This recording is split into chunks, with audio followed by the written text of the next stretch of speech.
গরম খাবারে ফু দিয়ে খেলে তিনটি ভয়ঙ্কর ক্ষতি হয়ে যাবে, কোরআন সুন্নাহ প্রমাণ করে দিয়েছে। প্রিয় ভাই বোনেরা, অনেক সময় আমরা খাবার খেতে গিয়ে খুব বেশি গরম যখন তখন একটু ফু দেই, ফু দিয়ে ওইটা একটু শিথিল করার চেষ্টা করি, স্বাভাবিকে আনার চেষ্টা করি। এই ফু দেওয়া যে কত বড় ক্ষতি হয়ে যায় আমাদের, আমরা এটা অনেক সময় জানি না। এগুলো না জানার কারণে আমরা চায়ের ভিতরে ফু দিয়ে খাই, এরপরে বিভিন্ন খাবারের ভিতরে ফু দিয়ে খাই। গরম কিছু চুলা থেকে উঠিয়েছে, ফু দিয়ে ঠান্ডা করি, তারপরে ওইটা আমরা খাওয়ার চেষ্টা করি।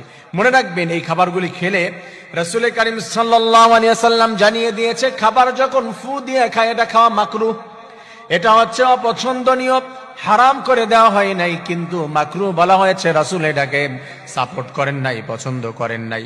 তার কারণ বিজ্ঞান এটা রিসার্চ করেছে কোন ধরনের ক্ষতি হতে পারে খাবারের ভিতরে ফু দিলে।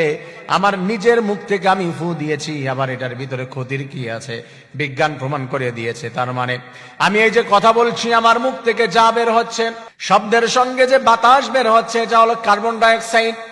আমার মুখ থেকে বের হচ্ছে, এগুলা গাছ ভক্ষণ করে নেয়, গাছের থেকে আমরা অক্সিজেন নেই। আর কার্বন ডাই অক্সাইড যদি কোনো খাবারের মধ্যে চলে যায়, তাহলে ওই খাবার আমাদের অনেক ক্ষতি হয়ে যায়। বিজ্ঞান সেখান থেকে রিসার্চ করে তিনটি সমস্যার বিষয় আমাদেরকে শেয়ার করেছে। ফার্স্ট, এক নম্বর হলো যে মুখের ভিতরে আমাদের যে জীবাণুগুলি আছে, আমাদের বাতাসের সাথে মুখের হাওয়ার সঙ্গে জীবাণু বের হচ্ছে, লালার সঙ্গে।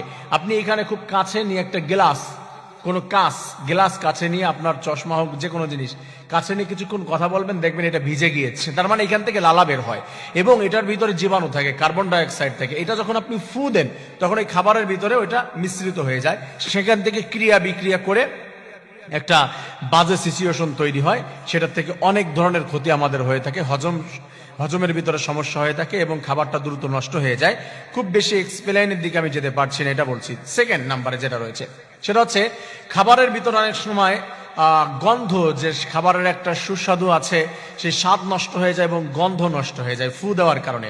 গরম খাবারের ভিতরে ফু দিলে এই প্রবলেমগুলি অনেক সময় ক্রিয়েট হয়। তা আমরা এটা অ্যাভয়েড করার চেষ্টা করব। অনেক সময় দেখবেন, নিজেই ট্রাই করে দেখবেন, যেই ফ্লেভারটা আসছে খাবারের, গরম গরম একটা ঘ্রাণ আপনার নাকে পাচ্ছেন, ফু দেওয়ার কারণে আস্তে আস্তে ওইটা নষ্ট হয়ে যাবে। এটা আমার কথা নয়, এটা বিজ্ঞান প্রমাণ করেছে। 3 নম্বরে রাসূল বলে দিয়েছেন, রিসার্চ করে বিজ্ঞান আজ আমাদেরকে জানিয়ে দিচ্ছেন, খাবারের ভিতরে যদি ফু দিয়ে খাওয়া হয়, তাহলে তাপমাত্রা হঠাৎ করে আপ ডাউন করা শুরু করে দেয়। যেই তাপমাত্রায় আছে, এটা আপ ডাউন শুরু হয়ে যায়, আর সেই সময় আমাদের যেই ক্ষতিগ্রস্ত আমরা হয়ে যাই।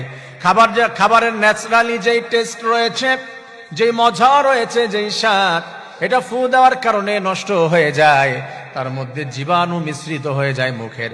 তার কারণে রাসূল করিম সাল্লাল্লাহু আলাইহি ওয়াসাল্লাম জানিয়ে দিয়েছে, খাবারের ভিতরে ফু দিয়ে খাবে না। আজ বিজ্ঞান সেটা প্রমাণ করে দিয়েছে। বিজ্ঞান বলেছে যে খাবারের ভিতরে ফু দিয়ে খেলে 3 ধরনের ভয়ঙ্কর ক্ষতি হয়ে যায়।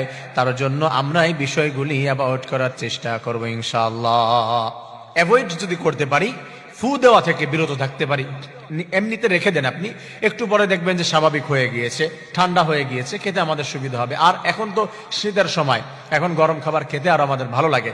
আল্লাহ রাব্বুল আলামিন আমাদেরকে এই বিষয়টি মেনে সুন্দরভাবে খাবার খেয়ে সেটা থেকে আমাদের সুস্থতা অর্জন করার তৌফিক দান করুন।